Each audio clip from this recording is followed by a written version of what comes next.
The fall of Earth's finest. The sky over Earth had turned a dark shade of gray as the massive alien ships pushed through the clouds. People across the world looked up in silence. It was not a day of war they had expected, but it came anyway without warning and without mercy. The Correct's Dominion arrived not to speak or offer peace, but to take control. Their message was simple. Earth now belonged to the nations tried to respond. Fighters were sent up. Ground forces were deployed. Defensive systems were activated, but nothing worked. The Correct's technology was far beyond anything Earth had ever seen. Their weapons were silent, yet deadly. Their shields could absorb missiles without even a scratch. In a matter of days, the major cities fell. Communication broke down. Power grids failed. Satellites vanished from orbit. The world fell into chaos. But even as cities turned to ash and fear spread like fire, there were still those who stood their ground. Hidden bunkers under mountains, deep forest bases, and underground labs became the last homes of resistance. From these places, Earth selected a team of its finest, not because of their strength alone, but because of something else, something quiet and unbreakable inside them. The team had no name. Names did not matter anymore. What mattered was survival. There was a man who once ran solo missions in the Arctic, another who led mountain rescue operations in lands where no GPS worked. There was a woman who stayed behind to rescue trapped children during the first wave of attacks. A silent scout who never smiled but never missed a target. Each of them was the best in their own role, and all of them shared one thing. They never ran from fear. The Corrects did not kill them. That would have been easy. Instead, they captured them with perfect precision, as if this was their real mission. Each soldier was taken alive and transported to a ship that hovered like a floating mountain above the Atlantic. There were no windows, no sounds, just metal walls and flickering lights. The air inside the ship was cold and dry, like the breath of a machine. The Corrects observed them from behind glass. Their eyes were large and unreadable, their voices low and slow like grinding stones. They did not understand why these humans showed no panic, no crying, no shouting, no begging.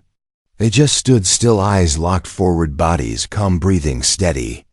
The Corrects had studied many species across galaxies. Most broke quickly under pressure. But this group was different. One of the aliens made a note in its records. It marked the humans as potentially unstable. Another said they must be sedated before further study. A third suggested they be exposed to fear simulations to measure emotional reactions. The decision was made. The tests would begin. First came the isolation. Each human was placed alone in a white chamber. No contact, no sound, no food. Time passed slowly like water dripping through stone. But the humans did not crack. They meditated. They slept. One of them even smiled. Then came the illusions. The aliens created perfect visual displays. Earth burning, family screaming, friends begging for help. Yet the humans stared through the images as if they were mist. One of the aliens asked if the simulation was malfunctioning. It was not. The humans simply did not believe in defeat. The Correct's leaders began to take interest. These were not just soldiers. They were symbols. The aliens started to study their memories, trying to locate the root of their resistance. What made them this way? What part of their brain refused to accept fear? But even with all their machines, they could not understand. The more they scanned, the more questions they had. A strange silence fell over the alien labs. The humans were not doing anything special. They were not fighting or running or attacking. But somehow their stillness became louder than any scream. It unsettled the Corrects. It made the ship feel colder. One alien who watched closely began to notice a pattern. The humans would nod at each other when guards walked by. Sometimes they tapped a finger against the wall in a slow rhythm. A silent code, perhaps. Were they communicating? Was this the start of something else? The Corrects increased surveillance. More guards were placed. Movement was restricted. yet nothing obvious changed. But beneath the surface, a strange pressure was building, not in the humans, but in the aliens as scientists spoke to the commander. These subjects are not reacting as expected. We may need to re-evaluate their classification. They do not fear us, the commander responded. Then perhaps we should fear them, and for the first time since their arrival, the Kyrex felt something strange. Inside their ranks, a small doubt, a small hesitation. It was not caused by weapons or strength or numbers. It was caused by humans who refused to be afraid. The ship continued to move through space, heading toward a Kyrex base. The prisoners sat in their cells quiet and still. Their eyes remained sharp, their spirits unshaken. Outside the walls, the stars moved silently, and deep in the mind of every Kyrex official watching from their screens, one thought grew louder. What if fear could not control them? What if something stronger was inside them? The story of conquest had just begun, but already something was wrong. The aliens had captured Earth's strongest.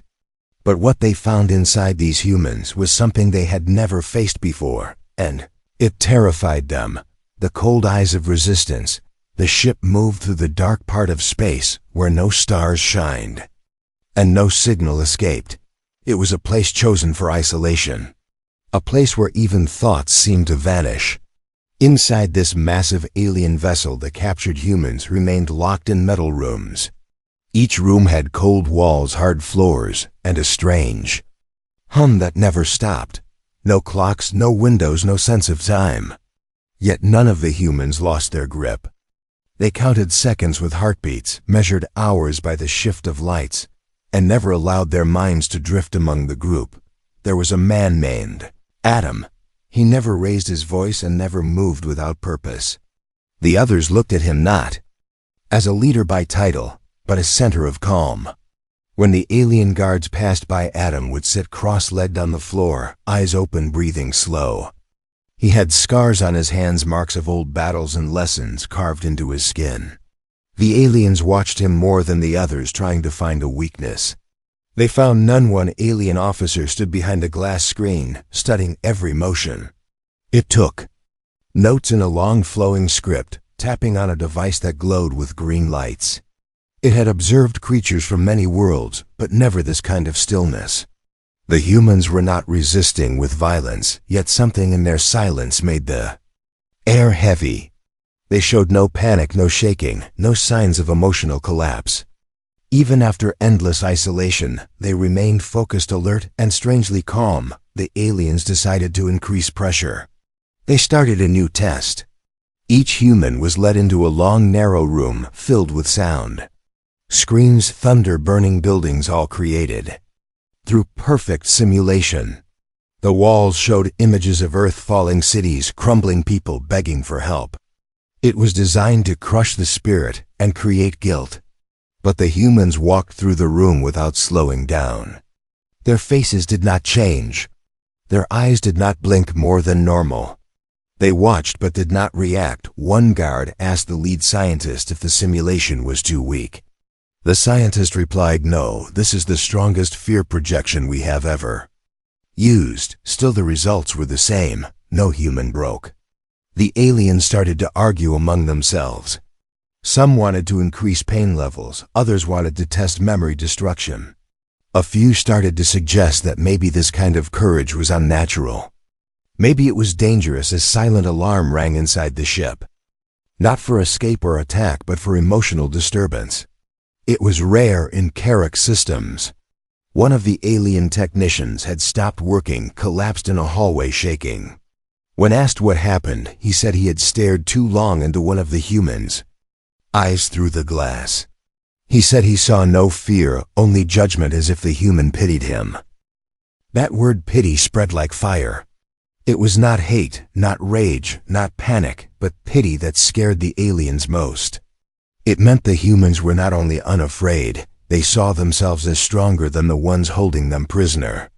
This idea was dangerous. This thought had power.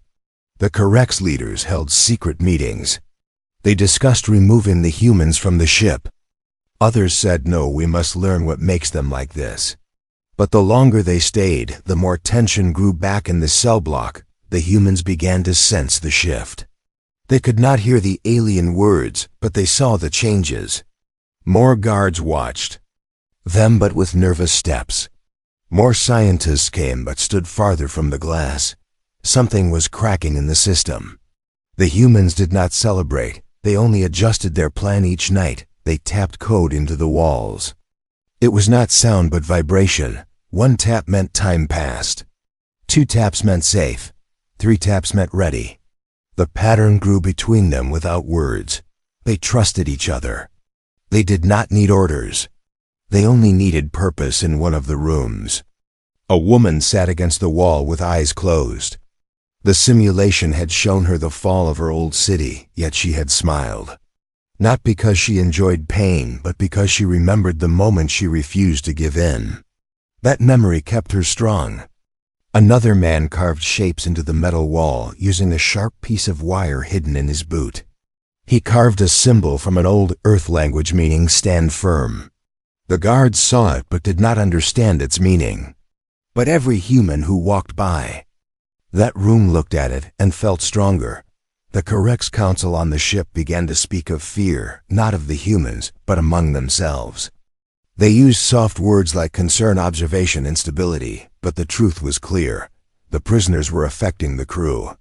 Not by action, but by presence. A new order came down to stop all human contact unless needed. But the damage had begun. One young alien guard entered Adam's room with food. Adam looked at him and said nothing. The guard placed the tray down and turned to leave. Before stepping out, he paused. Without turning back, he asked, "Why do you not fear us?" Adam said, "Because you want me to."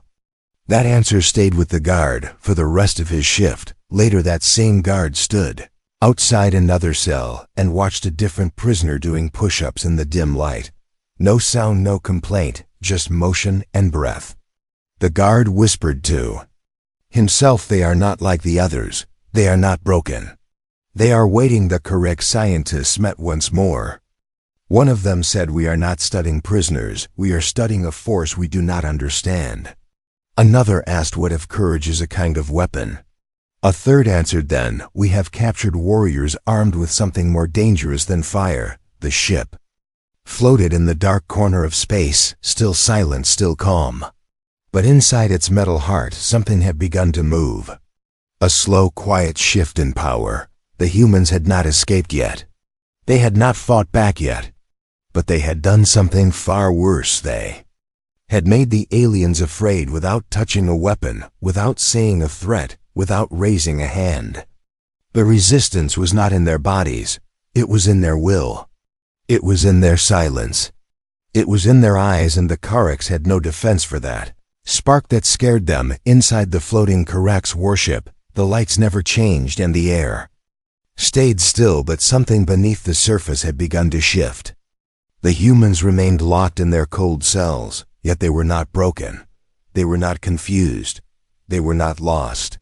What grew inside those walls was not fear but purpose. And what moved through the halls of the ship was not control but doubt. Among the guards there was one who had started to change. He was not the highest in rank, not the strongest among his kind. He simply observed. He stood near the human cells more often than his orders required. He watched how they moved, how they waited, how they breathed without panic. He listened for the taps against the walls, though he could not understand the message. But he knew it was not random. It had rhythm. It had meaning. One day he saw a human standing in his cell, arms crossed, eyes closed, leaning against the wall. A second human across the hallway mirrored the same stance. A few seconds passed, and then both moved at the same time, one adjusting his collar, the other tapping twice on the wall. The guard noticed the sync. It was too perfect. These were not silent prisoners. These were organized minds. He returned to the control room and reported his observation. His voice was flat, his words careful, but his message was clear. "These prisoners are communicating." The lead officer dismissed the idea. No tools, no language, no sound. How could they share plans without contact? The guard gave no answer because the answer was not in what the humans said. It was in how they endured. Back in the cell block, something new began to appear. In one hallway, a light flickered for 2 seconds every cycle. Then it returned to normal. In another hallway, a door closed slower than usual. These were small things easy to ignore. But the humans noticed. They started counting seconds, watching patterns, learning where shadows formed, and when guards shifted, the Karuk scientists launched another round of emotional probes. They pushed nightmare images into the room's fire screens, collapse, betrayal. The humans watched the screens without movement. Some sat down and closed their eyes. Others faced the images like statues. The scientists grew angry. One of them increased the intensity beyond safety limits. Still, the humans refused to break Adam. Sat in his room and remembered a story he heard long ago. It was about a soldier captured in a war before space travel. That soldier never gave the enemy his voice, never gave them his fear. That story became a memory, and the memory became a shield. Adam knew the others held stories too. Not told with words but held deep like fire in the bones. The young alien guard who had been watching closely began to see things differently. He no longer saw prisoners. He saw something ancient. Something that reminded him of old stories whispered in Karek's chambers. Tales of species that would not kneel, tales of minds that could not be broken. The humans matched those stories. Not in power, not in strength, but in something harder to name. One evening, he walked past a cell and heard a whisper. The human inside looked straight at him and said, "You know this is not control." The guard stopped but said nothing. The human smiled. A slow, tired smile, and turned away. The words burned deeper than any threat. They were not said with anger, but with truth. That night a small explosion occurred in the maintenance sector of the ship. No lives were lost and systems recovered quickly. The official report said it was a malfunction caused by aging circuits. But the humans in their cells stood a little straighter when they heard the distant sound. They did not cheer. They did not speak.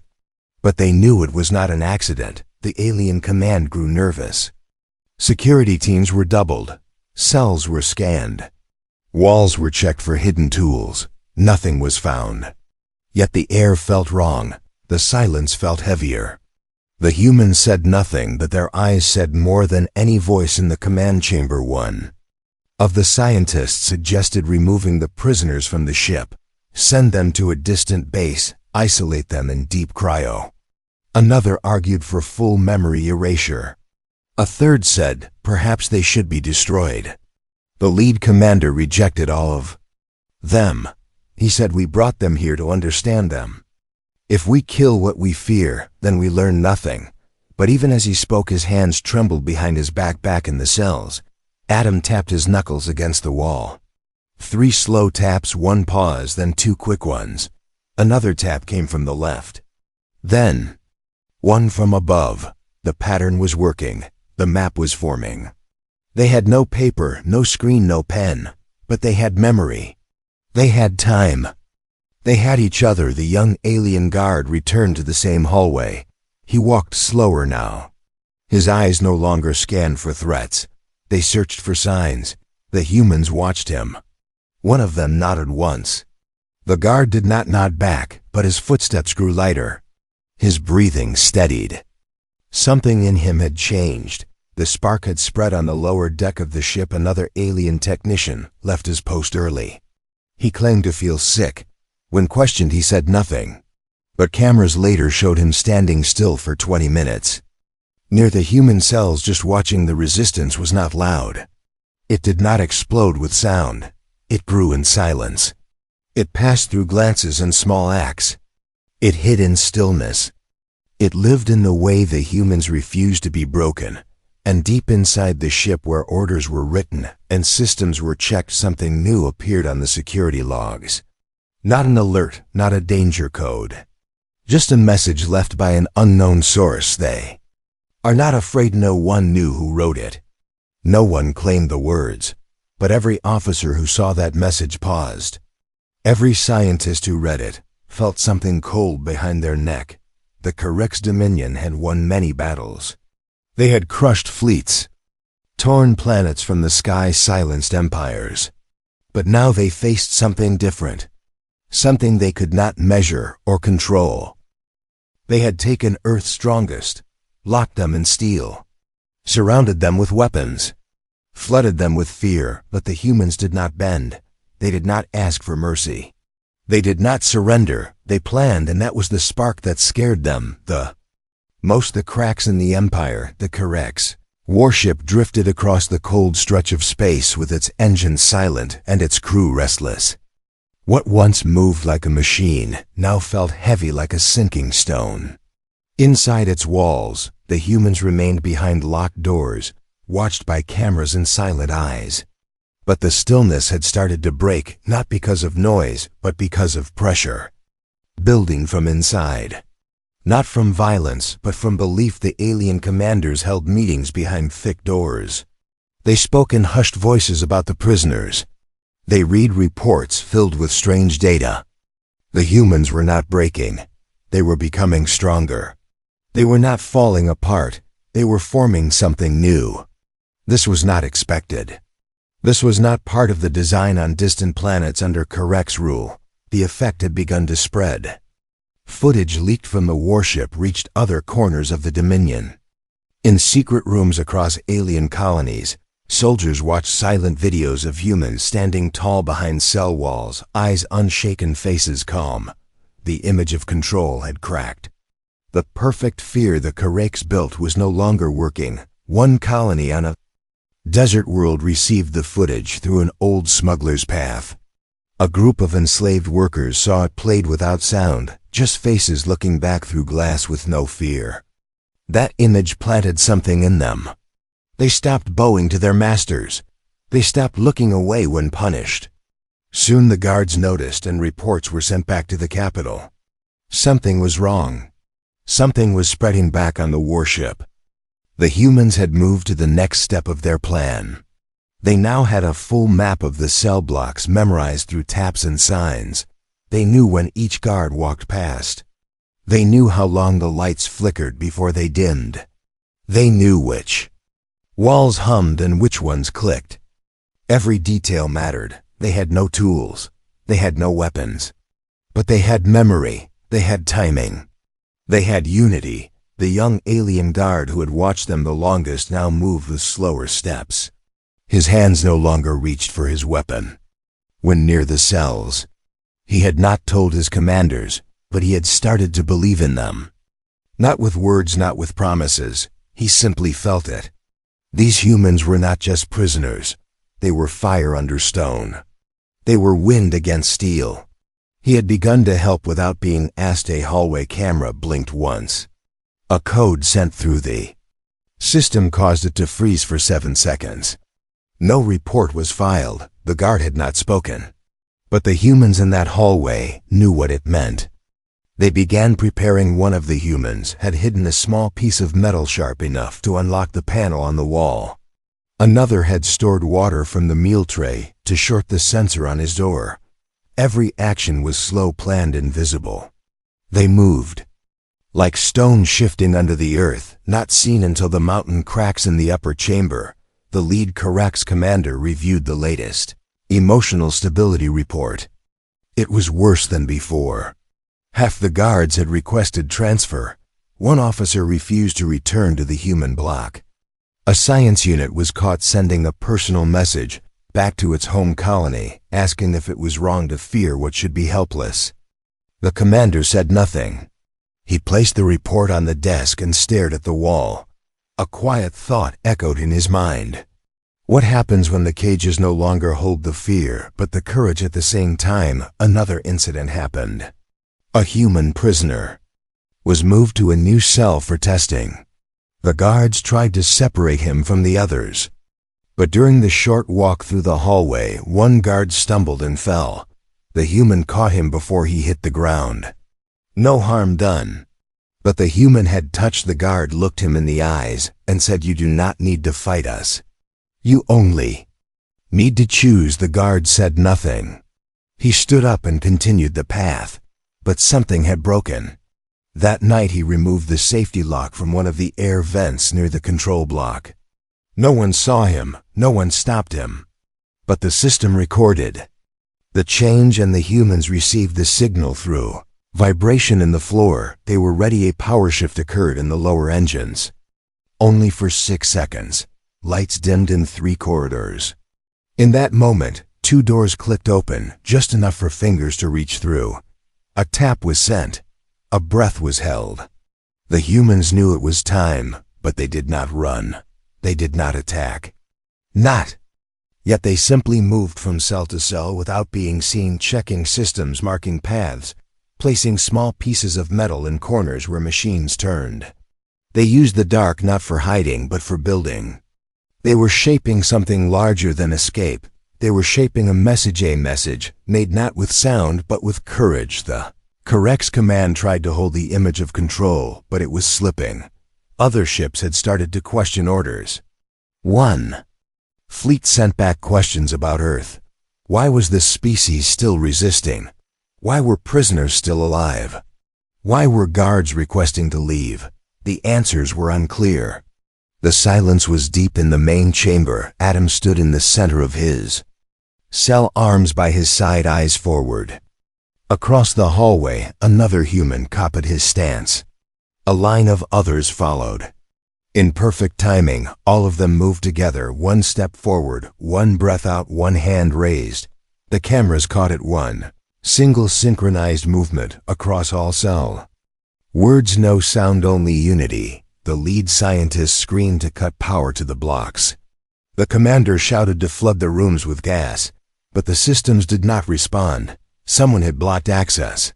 Someone inside, the young alien guard, stood in the control hallway staring at the blinking lights. He did not move. He did not speak.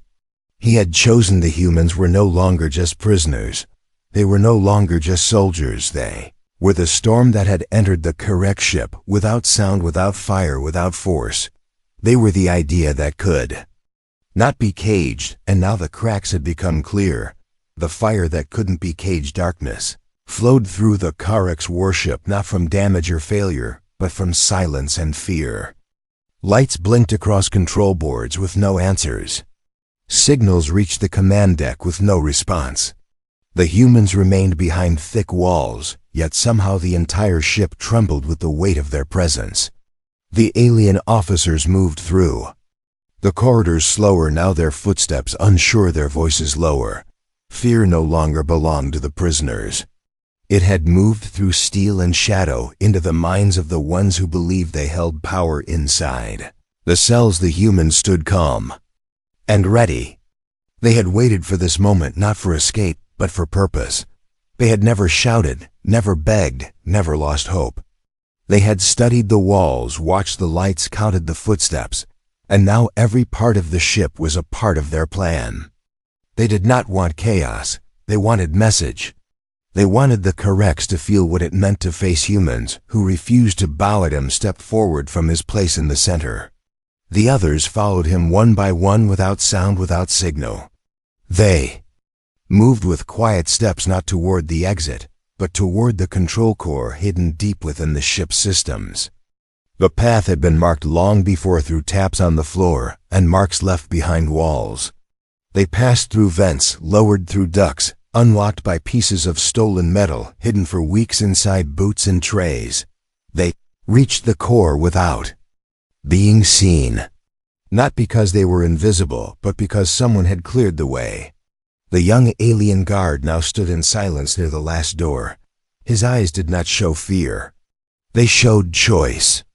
When he saw Adam approach, he stepped aside and placed one hand on the panel. The door opened without alarm, without resistance. The core chamber was wide and bright. Screens blinked across the walls, showing stars and data, but no warning signals, no alarms, no threats. The Corrects had not expected this. They had prepared for weapons, not for minds.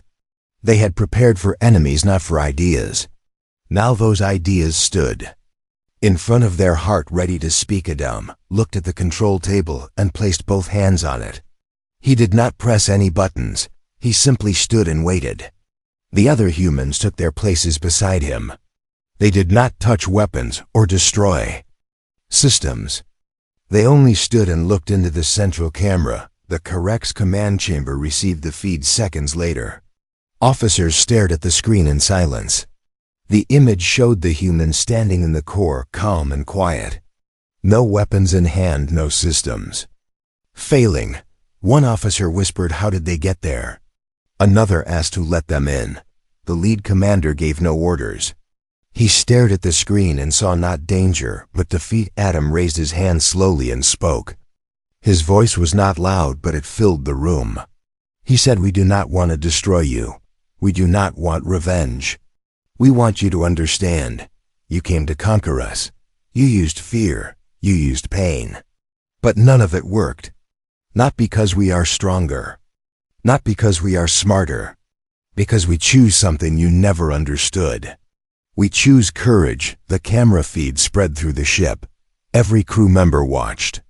From engine rooms to guard stations to science labs. Every screen showed the same image, the humans standing tall. The Kariks had taken their freedom, their weapons, their homes. But they had not taken their will. And now the cost of that mistake stood before them. The humans stepped back from the control table. They did not need to hold the ship. They only needed to leave the message. It had already reached every corner of the Dominion. The footage would spread through colonies and fleets. It would pass from screen to mind like a signal not of rebellion, but of truth. Back in the cell blocks, other humans began to move. The doors clicked open one by one. Not from hacking or explosion, but from choices made by those who now saw the humans differently. Guards stood back. No one raised a hand. No one stopped them. The prisoners walked with quiet steps through the halls, not like escapees, but like messengers walking through broken walls. Across the ship, Correct's officers placed down weapons. Some walked out of rooms without speaking. Others sat in silence, unsure of what they had lost. The humans had not shouted, not attacked. They had shown something far more dangerous than war.